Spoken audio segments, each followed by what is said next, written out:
আমি টাকা কালেকশন করে দিচ্ছি এটা চিকিৎসা করার জন্য, আর এরা টাকা নিয়ে এরা বাজি করতেছে। কোথায় বাড়াও বাড়াও, তোমরা এখন বাড়িতে চান বাচ্চা নিয়ে যাওনি কেন তোমরা? যাবো তো, কিন্তু মুরা আমি তেমন কোনো ভাই এখনো দাম টাম চাই, যাবো কি হবে? টাকা নেই তো আমাদের কাছে। টাকা নাই মানে কালেকশন হচ্ছে না? না আসলে গেলাম আমি, হয়নি তো। আমি আগেই করেছিলাম ভাই কালেকশন হবে না, কারণ আমি একজন ছুটি ইউজার, মানুষ আমাকেই ভালোবাসে না।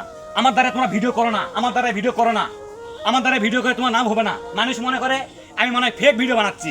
তোমাদের উপকার করার জন্য আমি এসেছি, তোমাদের এলাকার মানুষই আমাকে সাপোর্ট করে না, পেজটা কেউ ফলো দিচ্ছে না, এরপরে লাইক কমেন্ট শেয়ার করতেছে না, দান করা তো পাচ্ছেই না, ভয়তে কেউ লাইক কমেন্টও করতেছে না।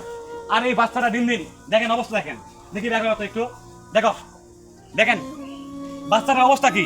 এরপরও যদি মনে করেন এটা ফেক ভিডিও, আপনার দানের হাত দাঁড়িয়ে দিচ্ছেন না, আপনারা কাকে দান করেন? যারা ফেক ভিডিও বানায় তাকে দান করেন।